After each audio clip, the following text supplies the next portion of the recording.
Hello friends, welcome back to my channel. তো বন্ধুরা, finally আমরা এখন কথা বলবো ধুরন্ধরের ট্রেলারটা নিয়ে। গতকালকে ট্রেলারটা ড্রপ করা হয়েছে।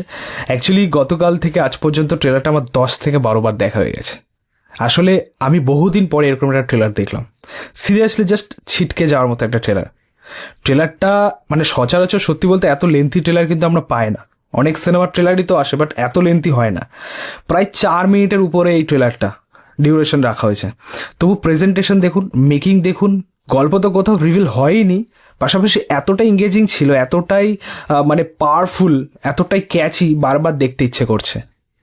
একটা সব থেকে বড় কথা, এই ছবিটার নাম যেরকম ধুরন্ধর, ট্রেলারটা এক কথায় জাস্ট ধুরন্ধর একটা ট্রেলার হয়েছে। আমি অ্যাকচুয়ালি এই ট্রেলারটাকে একটা সাহসী কাজ বলবো, মেকার্সের একটা সাহসী কাজ বলবো। কারণ 4 মিনিটের একটা ট্রেলার কাটা ভাই, চারটিখানি কথা নয় কিন্তু, আবার গল্পটাকে লুকিয়ে রেখে। তো এটা দারুণ একটা মানে একটা ম্যাজিক কাজ করেছে ট্রেলার জুড়ে তাদের।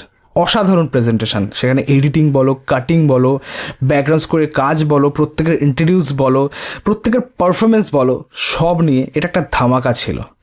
আর আমার যেটা মনে হয় যে এই ছবিটার মাধ্যমে রণবীর সিংয়ের আসলেই কামব্যাকটা হতে চলেছে, একটা সলিড কামব্যাক হবে।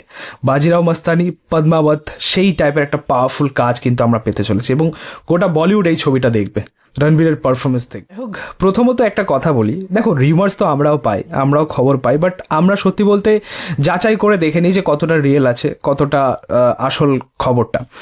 কিন্তু এই ছবিটা জুড়ে এমন একটা খবর এমনভাবেই রটিয়েছিল যে ছবিটা নাকি পোস্টপন্ড হবে, মানে 5 তারিখ রিলিজ হওয়ার কথা, আগেই ডিসেম্বরে আসার কথাই ছিল।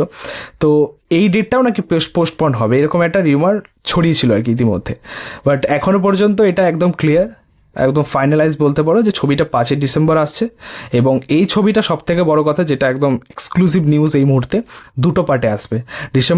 ডিসেম্বরে আমরা ফার্স্ট পার্ট পাচ্ছি 2025-এ, এবং মেবি 2026-এর শেষের দিকে আর কি দ্বিতীয় পার্ট আসবে। সো অবশ্যই একটা বিরাট স্টোরি লাইন নিয়ে আর কি ছবিটা হবে, সেটা বোঝাই যাচ্ছে। বাট গল্পটা সেভাবে রিভিল করা হয়নি। অবশ্যই ট্রেলার দেখে এটা বোঝা যায় যে একটা স্পাই, একটা সিক্রেট স্পাইয়ের গল্প বা সিক্রেট অপারেশন নিয়ে গল্প, এবং কিছুটা ইন্সপায়ার্ড, রিয়েল স্টোরি থেকে কিছুটা ইন্সপায়ার্ড, সেটা গুগল সার্চ করলেও দেখাচ্ছে আর কি। বাট কোন স্টোরি থেকে ইন্সপায়ার্ড সেটা এখনো পর্যন্ত সেভাবে জানা যায়নি। এবং আয়েশার মধ্যে একটা কনফ্লিক্ট নিয়ে গল্প, সেটা তো দেখেই বোঝা যাচ্ছে। বাট আলটিমেটলি কোন প্লটকে বেস্ট করে সেটা এখনো পর্যন্ত সেভাবে জানা যায়নি। তো অবশ্যই আমরা কিন্তু প্রত্যেকে খুবই এক্সাইটেড। আর সব থেকে বড় কথা, যেহেতু 2টো পার্ট নিয়ে আর কি এই ছবিটা হবে, তো সেখানে অবশ্যই একটা জানার কৌতূহল থাকে যে আসলে এই গল্পটা কী নিয়ে হবে। এবার যদি আমরা এই ট্রেলারটার বাকি দিকগুলো নিয়ে কথা বলি, এই ট্রেলারের মধ্যে কিন্তু প্রচুর প্রশংসা করার দিক রয়েছে, স্টার্টিং থেকে একদম এন্ড পর্যন্ত। সো আমার যেটা বেস্ট লেগেছে সেটা হচ্ছে ব্যাকগ্রাউন্ড স্কোরের কাজ, একদম দুর্দান্ত ওয়ার্ক করেছে আর কি ট্রেলার জুড়ে, যেটা গুসবাম গেছে। ইংলিশ ভার্সনটা, একদম শেষের যে হিন্দি ভার্সনটা, দুটোই বেস্ট পোর্শন ছিল আর কি ট্রেলারটার মধ্যে। এবং অনেকদিন পর বলিউড থেকে এরকম একটা মাসি ব্যাকগ্রাউন্ড স্কোর পেলাম। আর রিসেন্ট টাইমে অনিরুদ্ধ এই টাইপের ব্যাকগ্রাউন্ড স্কোর নিয়ে কাজ করেন। সাউথে এই টাইপের ব্যাকগ্রাউন্ড স্কোর আমরা বেশি দেখতে পাই। তো যাই হোক, যেটা খুব ভালো লেগেছে।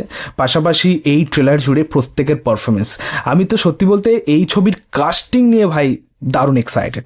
সিরিয়াসলি, মানে এমন কিছু অভিনেতাদের নেওয়া হয়েছে যারা খুবই অভিজ্ঞতাবান, এবং তারা খুবই রিয়েলিস্টিক পারফরমেন্স দেয়। ঠিক আছে, অর্জুন রামপাল সেরকমই কাজ পেয়েছি, সেরকমই রিয়েলিস্টিক কাজ পেয়েছি। দুর্দান্ত তার গেট আপ দেওয়া হয়েছে, এবং সব থেকে বেস্ট পোর্শন ছিল তার হাসিটা, দারুণ লেগেছে।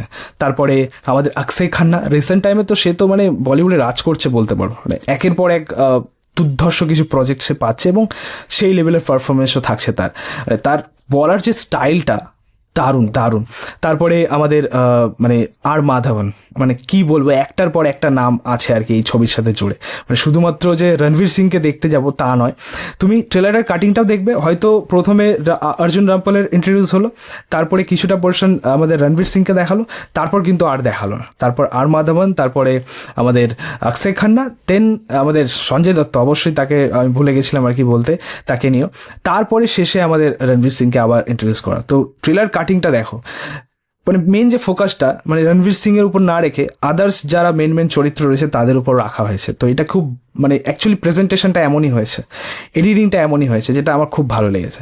আর সঞ্জয় দত্ত আবারও একটা মানে সেই রকম কাজ দিতে চলেছে। কেজিএফের সঞ্জয় দত্তকে কিন্তু আমরা আবার পেতে চলেছি এই ছবির মাধ্যমে।